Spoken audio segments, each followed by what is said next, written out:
여러분 안녕하세요. 여러분들 오늘 이 강좌는요, 이 키마카, 이 건축계획학 오리엔테이션 강좌입니다. 이 전국의 많은 수험생분들이 이 건축직 공무원 공부를 하실 때 꼭 들으셔야 되는 겁니다. 이 건축직 공무원이 무엇이고요, 어떤 업무를 하고 어떤 기관에 여러분이 배치가 될 수 있는지 이해를 하시고, 이 건축직 공무원 시험의 특성이 무엇인지, 무엇을 어떻게 대처를 해야 되는지 알 수 있도록 제가 진행합니다. 자, 그렇다면 이제 첫 번째, 건축직 공무원이란 무엇입니까? 여러분들, 이 건축직 공무원이 어떤 업무를 하시는 것 같습니까? 가끔 이제 건축직 공무원에 대해서 많이 굉장히 궁금해 하시는데, 이 건축직 공무원이라는 게요, 이렇게 여러 가지 있을 수가 있어요. 예를 들어서 가장 기본적으로 이제 국가직 이 공무원일 수 있고요. 그 다음에 지방직, 지방교육청, 군무원, 이런 분야가 있을 수 있어요. 여러분이 보통 이 중에 어디 하나가 되겠죠. 어느 하나. 그 외에도 있을 수가 있습니다. 그렇지만 어쨌든 기본적으로 여러분이 많이 이제 우리가 공개적으로 시험을 보는 이런 기관이 이런 것이 될 수 있습니다. 자, 보통 이제 우리 국가직이다 그러면 각부 장관님 밑에 계신 거예요. 각부 장관. 그래서 각부 장관은 이 건축적인 전문적 업무를 해야 할 소속 기관에 직원이 필요하겠죠. 이것이 이제 국가직 공무원이라 합니다. 각 국토부라든가 감사원 등등등 이 건축직 공무원이 필요하겠죠. 그 다음에 이제 지방직. 지방직 하면 이제 우리가 시도라고 합니다. 보통 이제 우리가 시도 중에서 서울시도 분명히 시도에 속해 있어요. 하지만 이제 보통 이 서울시 시험은 별도로 시험을 봐요. 그게 뭐 때문에 그러냐면 이 지방직 시도가요. 지방시도가 일단은 우리가 지역 제한을 두는데, 이 서울은 지역 제한을 두지 않습니다. 그래서 우리가 시도 시험이 있고 서울시 특별히 시험이 있는데, 이 서울시 시험은 국가직과 마찬가지로 지역 제한 없이 시험 볼 수 있는 이런 곳이 되겠습니다. 그 다음에 이제 우리 교육청이 있어요. 지방교육청. 이 지방교육청 같은 경우에 이제 우리가 보통 도 단위로 뽑아가지고요, 시군으로 보내줘요. 물론 우리가 도급에 해당하는 이 본부에도 우리가 건축직이 필요하긴 하겠지만, 대부분의 많은 직원들은 시군에 속해 있는 지방교육청 들어가겠죠. 그 다음에 이제 군무원이 있습니다. 군무원. 자, 그 다음에 건축 관련 공사공단이 있어요. 그럼 가끔 또 우리가 질문합니다. 아니, 건축 공무원과 공사공단 어떻게 달라요? 다릅니다. 달라요. 보통 우리가 이 공무원이라는 것은요, 국가 또는 지방자치단체에 소속된 공무원들을 얘기해요. 자, 그런데 우리가 국가에서 이 아파트 공급을 해야 될 필요가 높아요. 보통 우리가 얘기하는 이제 우리 공영 개발할 필요가 있고요. 또는 우리가 서울시라든가 경기도라든가 이러한 지방에서는 또 자기 나름대로 이때 어떤 이 건설 공급할 수 있는 것들이 필요합니다. 또는 우리가 이 공항, 큰 공항 같은 거를 운영을 해야 돼요. 근데 이제 우리가 보통 이런 국가나 지방에서는 사업을 못하도록 돼 있어요. 그럼 이 사업은 필요로 하는데, 공공의 성격을 지닌 사업을 필요로 하는데 본인이 사업을 못해. 그럼 어떻게 합니까? 그 투자기관을 만들어요. 이 투자기관이 바로 뭐냐면 LH공사, HS공사, 국제공항공사, 한국전력공사 이런 것들이에요. 그런데 이제 우리가 이 국가 또는 지방자치단체가 투자를 한다고 하니까 LH공사 또는 국제공항공사, 한국전력공사는 기본적으로 이제 우리가 국토교통부의 중요한 어떤 투자가 되겠죠. 그래서 우리가 보통 이 LH공사는 국토부에서 투자를 해서 관리를 하는 이 공공단체다라고 생각하시면 되고요. SH공사는 이제 우리 서울시가 아파트, 시형 아파트 공급하고 관리해야 될 거 아닙니까? 그래서 필요한 게 우리 SH공사다. 이렇게 보시면 될 것 같아요. 그래서 현재 우리 건축 공무원과 공사공단이란 아주 명확합니다. 국가나 지방단체, 그렇죠? 단체다라고 하는 이 소속 공무원이다 그러면 공무원이라는 거고요. 이 국가나 지방단체에서 투자를 해서 사업 관리할 수 있도록 만들었습니다. 그러면 공사나 공단이라고 하는 거예요. 이렇게 이제 구분할 수 있겠군요. 그럼 이 건축직 공무원 시험입니다. 이 건축 공무원 시험은 이제 사실은 약간씩 변동이 돼요. 이 변동이 되니까 이제 현재 시점에 따라 이제 대략적으로 어느 정도 시험인지 알아볼게요. 보통 이제 우리가 서울시는 한 2년 정도 그 전반기 후반기로 구분해서요, 7급 공무원을 뽑았고 다시 이제 5월이나 6월 달에 후반기 공무원을 뽑았어요. 근데 이거는 이제 전반기에 또 뽑을지 안 뽑을지는 아직 미정이고요. 보통 4월이나 이때 국가직 공무원 시험을 봅니다. 국가직 공무원 시험 같은 경우는 응시 지역 제한이 없기 때문에 굉장히 많은 학생들이 시험에 대비할 수 있고요. 그 다음에 6월 시험은 이제 지방직 9급, 서울시 7급급, 교육청 9급. 물론 이건 미정이에요, 아직. 미정이기 때문에 언제라고 하기 어렵지만 보통 5월에서 6월 사이에 보면 이렇게 시험하고 돼 있는데 이때 지방직과 서울시와 교육청은 이 동시에 보기로 했어요. 왜냐면 우리 이제 아주 스마트한 이 학생들은요, 어딜 시험 보나 합격을 하는 거예요. 왜냐면 사실 국가직이나 서울시는 우리 지역 제한이 없기 때문에요, 전국의 많은 수험생들이 등수별로 뽑는다 생각하시면 될 것 같아요, 사실. 물론 그날에 따라 컨디션도 있긴 하겠지만, 대체로 이 상위권 학생들이 주로 우리 시험에 합격할 수가 있어요. 근데 이 지방직이나 이 교육청 같은 경우 사실은 지역 제한이 있기 때문에 상대적으로 응생이 많지 않겠죠. 그런데 이제 우리가 일부 시험 공부를 많이 하는 학생들이요, 우리 국가직 보고 서울시 보고 지방직 교육청 하면서 이렇게 합격할 때마다 이제 우리가 퇴사하고 나가는 거예요. 입사한 지 얼마 안 된 직원이 교육받고 나서 다시 짐 싸서 나가고 이렇게 하다 보니까 안 되겠다 싶어서 지방, 서울, 교육청 같은 날 시험 보기로 해서 결국은 동시 응시가 안 되도록 이제 우리 기간별로 이제 한마디로 정리한 겁니다. 그 다음에 이제 우리가 군무원 시험 같은 경우는 이제 매회 6월이나 8월 정도가 되면 이제 국방부 홈페이지 관련 시험 기간이 있습니다. 그 기간을 보시면 군무원에 관련된 일정이 나오니까 확인하셔야 되고요. 그 다음에 이제 보통 8월엔 국가의 7급 시험을 봅니다. 그 다음에 이제 10월 달은 지방 7급과 경력경쟁 지방직 9급을 보통 시험 보니까 대체로 이런 것이고, 이런 것들은 아마 매년 12월 정도에 일정이 발표가 되니까 그때 이제 아울러 이제 참고하시면 되겠군요. 자, 그러면 이 건축 공무원 업무가 어떤 업무를 할까요? 여러분이 과연 합격을 하셔서 임용을 받고 무엇을 할까요? 물론 우리가 우리 건축 공무원이 이제 7급, 9급, 5급 이렇게 구분할 수 있긴 한데, 보통 현재 우리 시험 7급 같은 경우는 아마 시험 제도가 좀 바뀐다는 얘기 있긴 하지만, 어쨌든 아직까지 이제 우리가 보통 7급, 9급이 1차에 필기시험 보시고, 그 다음 필기시험 합격한 학생들을 한해서 2차 면접을 시행하도록 하고 있습니다. 그러면 우리가 건축 공무원의 그 업무, 여러분이 어떤 업무를 할까? 그러면 이제 이렇게 제가 정리해 봤어요. 우리가 보통 이제 건설 기획이라고 해가지고요, 이 법령이나 조례, 이런 수립 조정 업무가 있습니다. 보통 이 건설 기획이다 그러면 본부의 업무예요, 본부. 이 본부라는 건 예를 들어서 국토부다 그럼 국토부도 이제 우리 세종시에 있는 본부가 있겠죠. 그 다음에 산하기관이 있어요. 그럼 주로 본부에서 하는 일이에요, 본부. 그 다음에 서울시다 그럼 서울시 같은 경우도 서울특별시, 시청 내 본부도 있고요. 각 시 우리가 구별로 구청별로 또 건축직 공무원이 있을 텐데, 이때 주로 서울시 본청에서 하는 업무가 이런 건설 기획이다.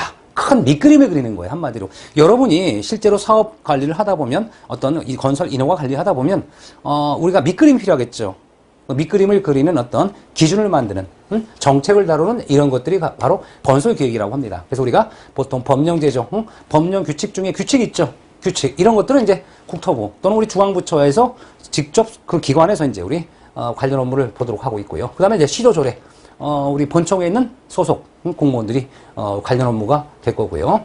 그 다음에 정책 수립하는 거, 중앙부처나 시도에 건축 관련 어떤 밑그림을 크게 그려놓고 그거를 이제 정리해주는 이러한 정책 관련 업무라든가, 기준 수립하는 거 중요하죠. 여러분들이 이제 보통 건축 구조나 시공이나 또는 건축 계획에도 공부하시다 보면 우리가 KDS나 KCS라고 하는 기준이 있어요. 기준. 그래서 우리가 이 기준이라는 것은 결과적으로 설계 기준이나 또는 우리가 시방서 기준들이 있는데, 이런 것들을 우리가 관리하는 것, 기준을 수립하고 고시하는 것도 이 건설 기획 업무예요. 국토부에서 이제 보통 고시하잖아요. 그럼 국토부 같은 데서 이제 우리가 관련 전문가 다 섭외하기 힘드니까 이제 협회 있죠. 중요한 어떤 기준이 될 수 있는 그 협회에 알려서 이런 인력풀을 만들어 달라고 하고, 인력풀을 만들어서 다시 그분들이 다시 분야별로, 자기 전공 분야별로 세분해서 용역을 해요. 용역을 해서 기준 같은 거 살펴주고 다시 취합을 해서 다시 중앙부처로 가면 중앙부처에 이제 소속 직원들이 이제 이러한 우리가 설계 기준이라든가 등등등 시방서 이런 것들이 맞는지를 다 오타 탈자 검토하고 기준이 적합한지 정리해서 고시하는 게 바로 이런 것들이에요. 아, 그렇구나. 공무원들이 하는 얘기군요. 공무원들이 직접적으로 이거를 작성하진 않지만 중요한 건 이걸 집행하고 관리하고 하는 정책을 수립하고 이런 것들이 상대적으로 중요한 밑틀을 잡는 게 바로 공무원의 역할이다. 생각하시면 되고요. 건설 인허가예요. 이 건설 인허가는 이제 중앙부처의 산하기관의 이제 국토관리청이라든가 이런데, 뭐, 인허가라든가 발주, 뭐, 할 수 있고요. 시도지방, 지방 같은 우리가 건축가에서 이제 우리가 인허가 업무를 합니다. 그 다음에 시도교육청, 뭐, 산하, 뭐, 우리가 지역교육청, 이런데 학교시설에 관련되는, 인허가는 교육청에 하도록 되어 있습니다. 교육청이. 이 건설감독이죠. 이 건설감독은 뭐냐면, 본인들이 관리를 해야 되는, 본인들의 재산으로 산정돼서 관리를 해야 될 시설들이 있습니다. 뭐, 예를 들어서 서울시 시청을, 누가 관리하나요? 서울시에서 하는 겁니다. 예를 들어서 무슨 구청에 어떤 시설이 있다, 그러면 당연히 이런 시설에 관련되는 것들은 우리가 건물을 짓겠다, 그러면 이 공사감독 누가 할까요? 해당 공무원들이 하는 거예요. 해당 공무원들. 만약 구청, 새로 하나 져야 돼. 그럼 누가 공사감독 할까요? 당연히 그 구청 소속 공무원들이 하거나 아니면 또는 우리가 그 예산 성격에 따라 뭐 본청에서 이제 우리가 하는 경우도 있지만 대부분 자기네 어떤 지역기관에서는 자기들이 이제 공무원들이 나가서 공사감독을 해요. 그렇다면 이제 여러분들이 만약 동사무소, 동청사 같은 거 있죠. 행정청사를 하나 발주하겠다. 그럼 기획을 해야 돼요. 지금 현재 뭐 동청사가 지금 굉장히 뭐 우리 노후하고 그다음에 보수 많고 유지 보수가 필요한데 안전 쪽에도 문제가 되고 기능적으로 안 맞다. 그럼 당연히 여러분 기획을 하고 그다음에 예산을 얻을 수 있도록 우리가 행위하고 그다음에 이제 발주, 뭐 설계자를 우리가 선정하고 다시 시공자 선정하는 이런 발주 업무를 하고 유지 보수 관리까지 여러분들이 합니다. 뭐 예를 들어서 교육청 공무원이다 그러면 교육청 학교를 짓기 위한 이런 기획, 예산, 발주, 유지보수 관리 다 여러분이 하도록 되어 있습니다. 그래서 우리가 이 건설감독 이런 것들이 결국 건축직 공무원의 업무 중에 하나다 보시면 돼요. 물론 이제 우리가 보통 시군구에 가시면 보통 하는 일이 바로 인허가 업무이긴 해요. 하지만 이러한 여러 가지 다양한 업무가 있을 수 있다는 것도 한번 생각해 보시면 될 것 같아요. 자, 이 공무원 시험의 룰입니다. 룰. 과연 이 공무원 시험은 어떤 룰이 있을까요? 어떤 룰이? 자, 계산기 주춤할 수 없어요. 계산기 가져가지 못합니다. 계산기 연습하지 마세요. 물론, 뭐, 예를 들어 답을 빨리 찾기 위해서 필요할 수는 있긴 하지만, 실제 시험장에선 더하기, 빼기, 곱하기, 나누기를 하셔야 돼요. 두 번째, 꽈락. 과목별 4점 미만이면, 합격자가 아니죠. 불합격이죠. 가산점 포함한 평균 성적 최상위 순으로 합격자를 결정합니다. 아주 간단하죠. 꽈락하시면 안 됩니다. 그 다음에 계산기 참할 수 없어요. 그러니까 계산기 복잡하게 써야 하는 문제가 나오지 않는다는 얘기잖아요. 그 다음에 꽈락을 하지 않고서 최상위 순서대로 뽑아줘요. 자, 그러면 통계치를 한번 제가 2018년도 기준 한번 제가 조사해 봤습니다. 자, 첫 번째 2018년 경기도 지방직 시군에서 모집한 결과예요. 뭐뭐십니다. 한 명 모집했는데 2명 지원했어요. 아무도 합격하지 못했습니다. 뭐 꽈락이 났겠죠 일단? 꽈락이 대상자가 없는 거죠. 자, 통계적으로 봤을 때 최소 45입니다. 어느 시군에선 최소 45점 이상만 되면 합격했다는 얘기죠. 평균적으로 57.8, 최대 74. 자, 그럼 일단 동일시험이다. 55점을 받았어요. 그럼 뭐예요? 평균적으로 불합격이죠. 그러나 5개의 시군에선 합격할 수 있는 거예요. 그러니까 결과적으로 이 지역 같은 경우는요, 정말 여러분이 현명한 판단, 소신 지원하셔야 돼요. 남의 말에 귀구리거나 친구가 이렇게 저렇고 아니에요. 여러분 소신 지원하셔야 돼요. 소신 지원해서 열심히 공부하세요. 열심히. 왜냐하면 아무도 이걸 예측할 수가 없는 거예요. 아무도. 뭐 예를 들어서 작년에 굉장히 점수 나왔다 그러는데 상대로 막 몰리는 거예요, 사람들이. 물론 전통적으로 이제 성남 같은 게 굉장히 높아요, 점수가. 그렇긴 하지만 뭐 그렇다고 여러분들이 꼭 어느 시 공무원이 된다고 해서 여러분이 그만큼 자긍심 느끼는 게 아니잖아요. 여러분이 소신, 여러분 진끝처, 그다음에 여러분이 갈 수 있는 이런 소속 지원을 찾아서 여러분이 소식껏 하는 게 제일 좋은 방법이라 생각합니다.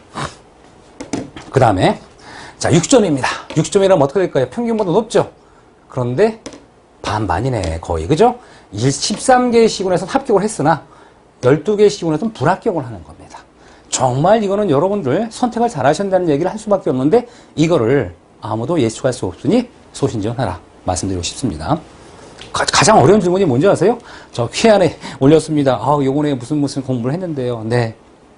어느 시군에 지원해야 될까요? 이건 제가 말씀 안 드립니다. 소신 지원하라고 말씀드려야 돼요. 왜? 그건 할 수 없는 거야. 여러분의 인생, 여러분 스스로가 고민을 하십시오. 여러분의 소신껏, 가장 합격해서 다닐 수 있는 것. 하지만 굉장히 과다 경쟁이 되거나 고득점이 많은 요구되는 이런 걸 좀 피하면 좀 좋은 방법이 되지 않겠습니까? 라는 말씀드리고 싶어요. 자, 그 다음에 우리가 이제 꽈락을 면해야 되고 지역 선택에 따라 합격을 좌우한다는 거. 그 다음에 이제 이런 과목이 있어요.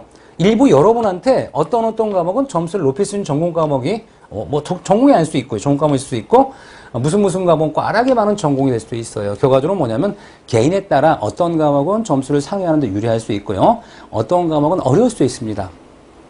그런데 요번 건축 계획 같은 경우는요.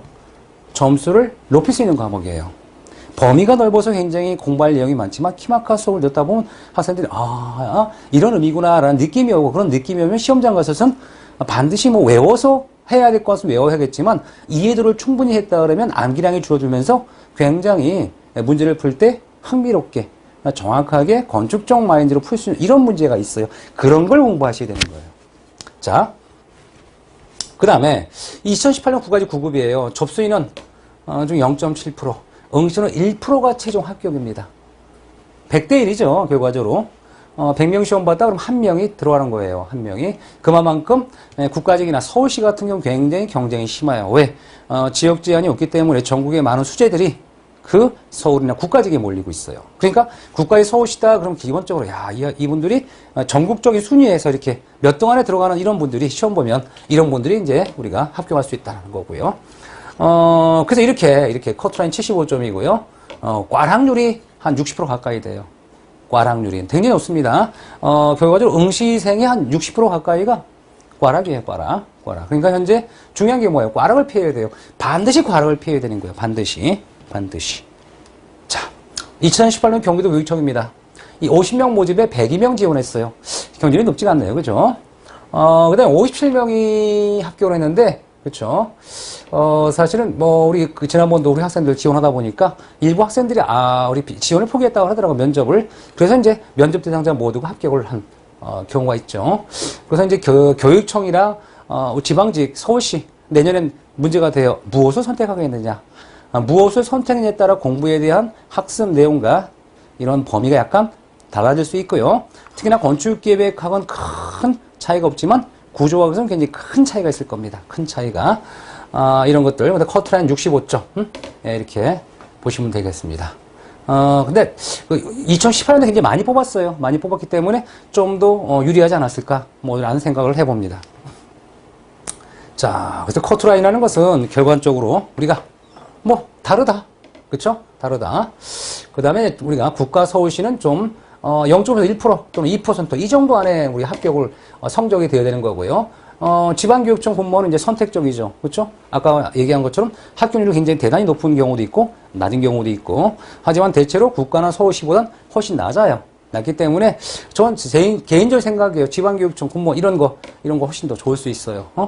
상대적으로 이제 우리가 경쟁이 치열하고 한 것보다는 조금 무난하게 여러분 탄탄하게 실력을 익혀서 키마카 수업 충분히 하시면 아주 해피하게 합격할 수 있을 겁니다. 불안하게 하지 마십시오. 상대적으로 여러분들 보시면 제 강의 들으시면 느낌이 오실 거예요. 이렇게 공부를 해야 되는구나. 이 건축에 대한 마인드가 이렇게 형성이 되는구나. 느낄 수 있습니다. 정말. 그래서 이 꽈락을 피하고 평균 성적을 상향해라. 이게 중요한 포인트예요. 평균 성적을 상향하면 훨씬 더 쉽게 봐요. 그래서 아마 여러분들 국가나 서울시 공부한 우리 합격 수기 보시면 알 겁니다. 굉장히 높은 점수로 합격을 하셨어요. 왜? 정원호수가 아주 월등하기 때문에 당연히 그 평균 성적이 상향되겠죠. 상향. 이 건축계획 과목의 특징이다. 이 건축계획이 굉장히 여러분이 알고 있는 과목과는 다를 수 있어요. 특히나 이제 기사시험이나 자격시험에서 얘기하는 이 건축계획학의 범위보다 현재 건축직 공무원의 건축학 계획학의 범위가 훨씬 더 넓고 깊이가 있을 땐 깊이가 있어요. 그래서 이런 것들을 잘 이해하셔야 돼요. 자, 전공 필수 과목이고요. 꽈락이 어렵다. 꽈락은 잘 안 나요. 하지만 비전공자라든가 하는 학생들은 꽈락이 날 수도 있어요. 꽈락이 정말 그래서 이제 결과적으로 이제 이 꽈락을 건축계에서 피하겠다 그러면 키마카 수업 들으시면서요 나름대로 이제 전공의 우리가 아주 평균적인 꽈락을 피할 수 있는 이런 과목으로 공부하셔야 되고요. 이 범위가 좀 넓긴 합니다. 고득점이 그런데 가능해요. 그런데 중요한 게 이 범위가 넓으면서 암기나 흐름 이해가 필요해요. 근데 이 모르는 분들은 뭐라 그래? 건축학 암기 과목이라 합니다. 그런데 키마카 수업을 들은 학생들은 뭐라 그래? 암기 과목 아니라 그래요. 어떤 차이가 있을까요? 물론 암기를 해야 돼. 어떤 과목이든. 하지만 충분히 이해하시면요. 여러분들이 건축에 대한 어떤 마인드, 건축을 생각하는 상상력을, 그렇죠? 제대로만 갖추시면 문제가 어렵지 않습니다. 사실은 물론 암기를 많이 하긴 해야 돼. 하지만 이 암기만 내서는 문제를 풀 수 없는 문제가 꽤 나와요. 그게 바로 상향 고득점이냐 아니냐 그 차이예요. 뭐 책을 그냥 이런 내용 있습니다라고 제가 찍어주면 금방 끝날 수 있지만 저는 어떻게 강의를 해요? 건축에 대한 그 상상력을 충분히 이해할 수 있고 건축적 마인드를 배양시키면 훨씬 더 득점이 가능한 겁니다. 숨어있는 득점, 남들보다 더 상상해서 득점을 받을 수 있는 이런 공부를 하셔야 되는 거예요. 이 건축계획의 범위 넓다고 했었죠? 과연 얼마나 넓을까요? 자, 이번에 좋은 소식이 있습니다. 굿뉴스예요. 2019년부터 키마카 교재는 분권을 줍니다. 이론 교재와 단원별 문제 및 기출 문제를 나눴어요. 왜냐하면 제가 이제 보통 노량진 강의를 하면 계획 교재, 구조 교재 두 권을 갖고 와요. 이만한 분량, 엄청나게 무거워요. 사실 그 노량진 강의를 한 4 정도 하고 난 다음에 허리가 너무너무 아픈 거예요. 왜 그런가 했더니 그 책을 갖고 다니기 너무 힘들었던 거예요. 엄청 무겁습니다. 그래서 이론 교재를 좀 가볍게 하고 이렇게 분리를 하면 여러분들이 공부하기 더 쉽지 않겠냐라는 생각을 해봤습니다. 그래서 요거는 분권을 합니다. 자, 그 다음에 우리가 우리 교과서 내용은 계획 총론이 있어요. 이 계획 총론이 굉장히 넓습니다. 굉장히 넓어. 설계 프로세서라든가, BIM이라든가, 또는 세티드라든가, 장애자 건축이라든가, 친환경 인증이라든가 하는 이런 것들이 나와요. 굉장히 다양하죠. 그 다음에 건축 환경 한다면 열이나 음환경, 비탕 이런 거 있죠. 이게 가장 기본이에요. 특히나 이제 열 환경 굉장히 시험 문제 늘 나오는 단골이죠. 음환경 자주 보셨을 거예요. 그 다음에 색채 환경, 우리가 기간별로 매년 기간별 매기간 나오지 않겠지만 1년에 한 5번 본다 그러면 3번 본다? 그럼 한 번 정도로 만나는 게 색환경이죠. 그 다음에 이제 건축 설비. 골고루 나와요. 하지만 이제 보통 지금까지 이제 굿베이스라든가, 이렇게 골고루 나오긴 하는데, 사실은 아주, 건축사 설비처럼 공부하는 것보다 개념적 공부하는 문제가 주로 나와요. 그 다음에 이제 이 건축사 문제, 한국사 서양 건축사예요. 건축사만 아들을 공부하기 굉장히 힘든 과목인 거 아시죠? 근데 여러분들이 공부하시다가 뭐라 그래요? 재미있다. 왜 이 서양 건축의 흐름을 이해하고 맥을 짚을 수 있는 정도가 돼요. 그래서 이 건물을 보면 대충 이게 어떤 시대에 어떤 양식 특징이 있는구나 금방금방 이해할 수 있어요. 사실 서양 건축사 요 하나하나도 굉장히 재밌는 수업이 될 텐데 전체적으로 봤을 때 여러분들이 우리가 흐름을 잡아야 되겠지만 이 서양 건축사는 특히나 큰 어떤 그 틀에서 공부를 하셔야 돼요. 그러면 아주 공부를 재밌게 할 수 있어요. 유익하게 하고요. 그 다음에 이제 우리 강론이죠. 각 건축물의 용도별 이론이에요. 이 강론이라는 건 뭐냐? 이 건물의 용도도 굉장히 다양해요. 가장 기본이 주택가 사무소예요. 그 다음에 학교. 기본이죠, 기본. 그 외에 이제 극장이라든가 이런 여러 가지 시설이 있을 수 있습니다. 그래서 이런 시설들의 용도별 이론을 공부하는 거예요. 용도별. 어떤 특징이 있고 어떤 설계의 지침이 될 수 있는 내용이 있느냐. 이게 강론이라 합니다. 각 건축물의 용도별 이론. 뭐라고요? 각 건축물의 용도별 이론을 강론이라 하는구나. 다시 한번 뭐라고요? 각 건축물의 용도별 이론을 강론이라는 겁니다. 자, 이렇게. 그 다음에 이제 법규가 있어요. 법규도 이제 건축법, 주차장법, 국토유기행 및 이에 관한 법률, 기타 관계법률 중 중요 용어와 기준 모든 법률 공부한다는 이거 정말 힘든 일이에요. 하지만 이렇게 우리가 중요한 용어와 기준을 공부하시면 될 것 같아요. 자, 건축기획 학습과정이에요. 이 건축기획 학습과정은 이제 기본서 학습과정이 있습니다. 우리가 기본서 학습은요, 정말 굉장히 넓고 때로는 깊이 있는 그 강의를 해주기도 합니다. 하지만 이제 시험 중심으로 시험에 나올 수 있는 어떤 유형을 중심으로 제 강의를 하겠고요. 약 80강 내외예요. 80강 굉장히 길어 보이죠. 근데 들은 학생들 뭐라 그래요? 길지 않다고 합니다. 왜냐하면 이 수업 내용의 어떤 이 건축에 대한 이해도를 높게 하기 때문에 건축에 대한 시야가 열려요. 귀가 열리고 정말 그럴 겁니다. 그런 거를 체험하셔야 돼요. 체험을 통해서 이 건축에 대한 이런 생각은 이렇게 접근하는구나. 이걸 알면은요 시험장 가서 굉장히 고득점 할 수 있는 거예요. 고득점. 여러분들이 아마 이번에 시험 본 학생들의 우리가 이제 보통 면접 후기 또는 합격 후기를 보시면 그런 얘기가 나올 거예요. 건축계획학을 어떻게 보느냐에 따라 사실 전공 점수를 아주 높일 수 있는 이런 과목이라고 보시면 돼요.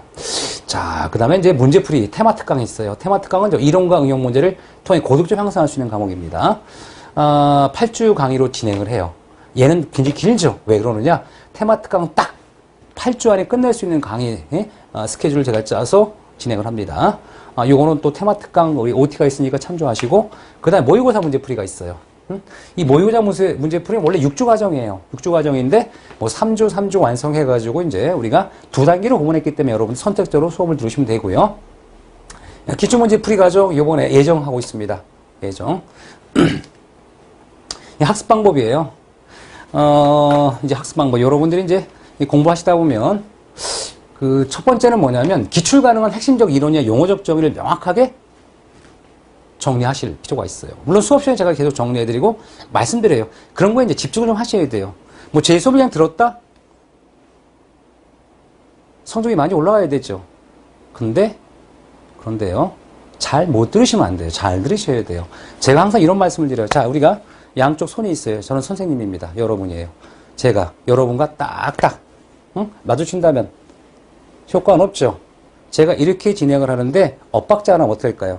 그게 뭘 얘기해요? 일관성 있게 제가 강의를 하고 있는데 듣는 분이 이렇게 그렇죠? 한다면 효과가 작아지겠죠. 자, 그 다음에 더 중요한 건 뭐냐? 이렇게 쳤는데 에서 별로 이렇게 부정적으로 생각하면 효과가 없죠. 어떻게 해야 돼요? 박자를 맞추면서 여러분들이 공부할 건 뭐냐? 긍정적으로 이 공부를 할 수 있는 이런 포커스, 집중. 그래서 공부할 때 공부하고 좀 쉴 때 쉬고. 왜? 너무 공부만 막 하면 어떻게 돼요? 머리가 아파서 받을 수가 없어요. 자, 한 컵이 있어요. 컵 하나. 한 글라스, 한 컵이 있습니다. 이 컵에, 그쵸? 물이 가득 찼어요. 물이 가득 찼는데 콜라를 드고 싶어. 어떻게 해야 돼요? 물을 버리고 콜라 드셔야겠죠. 근데 만약 물이 가득 차 있다 그러면 더 이상 채울 수가 없죠. 자, 그럼 물을 계속 드시고 싶다 치자. 그러면, 자, 물을, 어떻게 될까요? 물을 채우려면 어느 정도 비어 나와야겠죠. 마무리 비워야지 새로운 게 들어오는 겁니다. 이해되시겠습니까? 비워야 돼요, 일부는. 그러기 위해서 어떻게 해야 돼요? 공부를 하시고, 좀 쉬시고, 체력적으로 정리하시고, 다시 공부하시고 하시면서 계속적으로 공부하셔야 되는 거지. 여러분들이 아무렇게 쉬지 않고 몇 시간 하지 마십시오. 충분히 공부하시고, 우리 그러잖아. 제가 강의할 때, 보통 제가 한 40분 정도 강의를 해요. 10분 쉽니다. 40분 쉬하고 10분 쉽니다. 여러분도 마찬가지예요. 더 힘들다 그러면 여러분은 20분 쉴 수 있어야 되는 거예요.